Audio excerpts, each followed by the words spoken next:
Heard around the world by everybody and their mama. The Jesse Lee Peterson Radio Show. Here's Charles Rangel. It is Open Line Friday. I will get to your calls in a minute, but I want you to see how wicked and desperate these old black Democrats are to hold position, to stay in power for their own ego needs, and they will do whatever they can to make black Americans support them, even if they have to just make up lies in order to keep blacks angry. This is from Mediaite.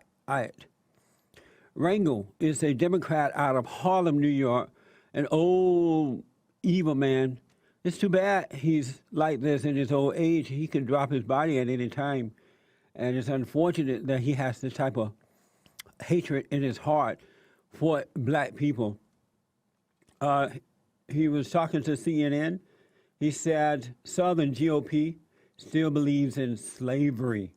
Here's the first soundbite. He was talking to Wolf Blitzer. Wolf asked Charles Rangel, a Democrat from New York, to clarify a statement alleging racism. Listen to this. I want to give you a chance, Congressman. You and I have known each other for a long time, to clarify controversial remarks you said at a Governor Cuomo rally in New York last week. You said, and I'll read it specifically, some of them, you're referring to Republicans out there, believe that slavery isn't over and that they won the Civil War. All right, what did you mean by that? I meant that they used to call themselves Dixiecrats. These were slave-holding states. They've been frustrated with the Emancipation Proclamation. They turned over, became Republicans. Then they became Tea Party people. And these are the people that are trying to frustrate people from voting, changing the voting rights that we fought so hard for. And all I'm saying is, if you want to challenge the statistics, find out where the slaveholding states are, find out whether they were Dixiecrats, went Republican, find out where the Tea Party is.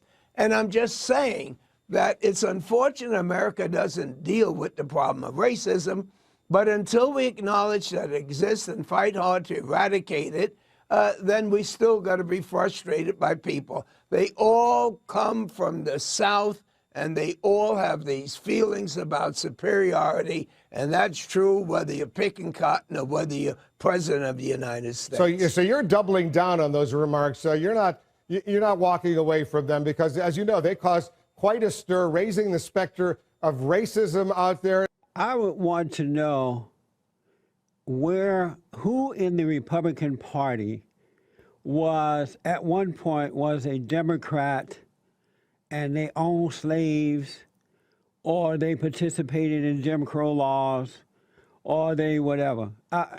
Point out those people in the Republican Party. Have you noticed that these evil Democrats, these liars, never name anyone in the Republican Party? But I can name people in the Democratic Party. They just lie. They just throw this out. I think in 2014, black Americans, if you have any character at all, any sense of shame, any good pride about yourself, you should be offended that these black folks that you're trusting would do this to you. They would just sit there on their fat butts and just lie in order to manipulate you. It shows a lack of respect. It shows that they don't care about it. It's like living with an abusive mother. I don't understand, well, I do understand, so even though I'm saying I don't understand, but I do understand, that blacks are not offended about this in 2014. There's more to you than this, black Americans. I wouldn't be in the Democratic Party knowing that even the blacks that you voted for would treat you in such a manner. Republicans don't treat you like this. I want you to get your shame back. Here's the final soundbite on this Charles Rangel guy. He goes on to say, and I want to point out to I believe Blitzer is pointing out to Charles that South Carolina, they elected a black Republican, Senator Tim Scott. Listen to this. And I want to point out to you, an African-American Republican was elected the United States Senator in South Carolina, Tim Scott. We're not talking about America. We're not talking about the advancements that we've made. A black president, the explosive number of African American and others that are now in the Congress and holding. We're talking about a cancer that we have in the United States of America. America knows who they are. They know how they feel. And we're talking about dealing with them. And quite frankly, the healthiest thing that could happen to this Republican majority is that they don't have to have the tail wagging the dog. They don't need the Tea Party, and maybe, just maybe, in getting ready for 2016, they can start dealing with the issue that Americans are concerned about in terms of creating the jobs, improving the infrastructure, education, research, development, livable wages, and they don't have to deal with those handful of people, and we all know who they are and where they're from. So maybe slavery was the wrong word, but racial superiority, unfortunately, is a disease that a handful of people have, and they were holding back the Republican majority in the House of Representatives. Amazing, huh? It just, I'm the founder of the South Central LA Tea Party.